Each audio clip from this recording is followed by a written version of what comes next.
I'm sure you got into working out for the same reason I did, because of this guy. You saw this movie, So I'm coming day and night. you read this book, and you thought, it's just a matter of days before I look like him and I'm walking around with beautiful women on my shoulders. But anybody who started this bodybuilding journey will tell you, it takes time. And pair that with the body positive movement, I'm still not there.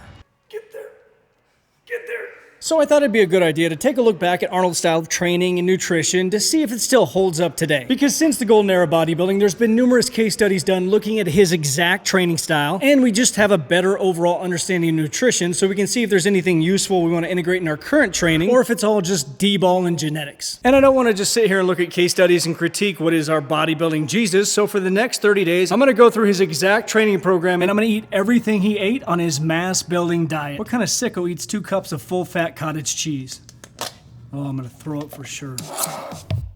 Meal 1, 4 whole eggs, 1/3 cup of oats, tablespoon of honey, 2 strips of bacon. Holy shit. Obviously, the thing you're going to replace here is the bacon. If we look at it from a pure macro standpoint, it's just fat and protein. There's better sources you could have.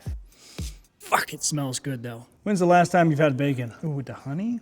I can see why people slowly eat themselves to death. Now, when you look at his training split, the first thing that should jump out to you is, holy crap, I am under training, because he trained every body part 3 times a week. Monday morning, chest and back. At night, legs and calves. Tuesday morning, shoulders, lower back, arms, forearms, if he wasn't too tired. If he was, he would split it up into an AM, PM workout as well. Then repeat, repeat, repeat, repeat. It's insane. The potential for overtraining is at an all-time high because you're consistently walking into the gym about to train a muscle that still is incredibly sore. Weird thing is though, after about 2 weeks, your body kind of gets used to it, but it's definitely not optimal. Brad Schoenfeld ran a meta-analysis looking at this exact thing, frequency of training, to try to figure out what's best, to train a body part 1, 2, or even 3 times a week. And what he found is that depending on the body part, it's best to train it twice in comparison to 1 time a week. As far as anything more than that, no fucking clue. Where do I stand on it personally? I think 3 times a week for your entire body is way too much. Obviously, it worked for him, and I think it works great to bring up weak body parts, but not for your entire body. It was a full-time job to recover from the workouts. The number of naps I took over the last 30 days is embarrassing. And not one of those shitty naps where people take on the couch, where you actually get into bed and you wake up and you have no idea what day or year it is. Those naps. I think a better option for most people would be to do his split where you hit every body part twice a week. Meal 2, 10 ounces of red meat, 2 sweet potatoes, 3 ounce nuts, 1 tablespoon olive oil, large salad. Overall, this is a pretty phenomenal meal. Except the salad. The salad can piss off. Now, there's a couple things I loved about his programming and one thing I didn't. The first is pairing chest with upper back. Now, technically, you got to be careful because as you train your chest and it gets tight, it's going to cause your shoulders to internally rotate.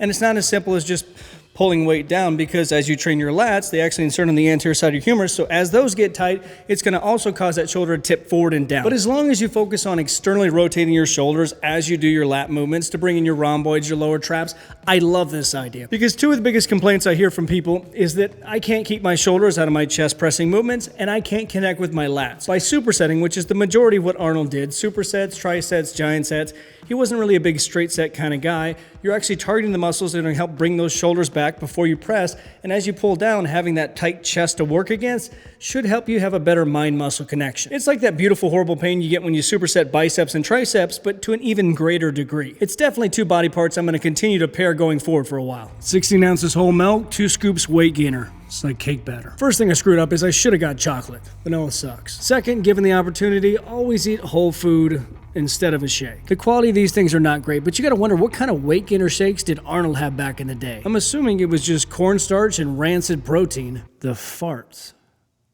I'm sure the farts were just awful. Another thing I loved about this program related to that is that I'm a huge fan of pullovers for lats.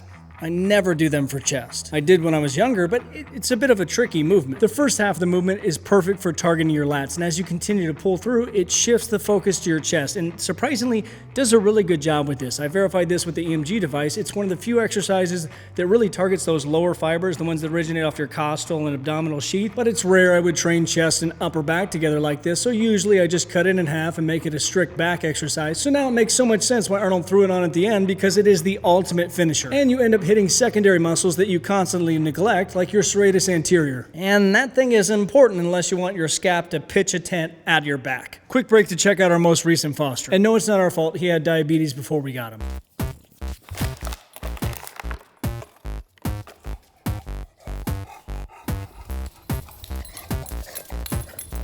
12 ounces chicken, 2 cups brown rice, 1 large salad, 1 tablespoon olive oil. Fuck the salad again, but even more important than that, nobody should be eating brown rice. Eat white rice. Now, if we look at the exact exercises he did, you're gonna see what I did not love about his program, and that's you're doing stiff leg deadlifts for lower back. That means you're training legs every single day. Why? Why? Meal 5, 2 cups of full-fat cottage cheese and 3 ounces of nuts. I mean, it makes perfect sense. It's more of a slow-digesting casein. It gets gross after a while. It starts out really sweet, and then it starts to taste like shit. I will say this, if you haven't trained like Arnold before, do it. Do it for at least 7 days. Obviously, you're gonna overtrain, but that's okay. That's not the point. It's gonna teach you how to push yourself. And then from that point on, every time you step in the gym, you'll have the ghost of Arnold judging you.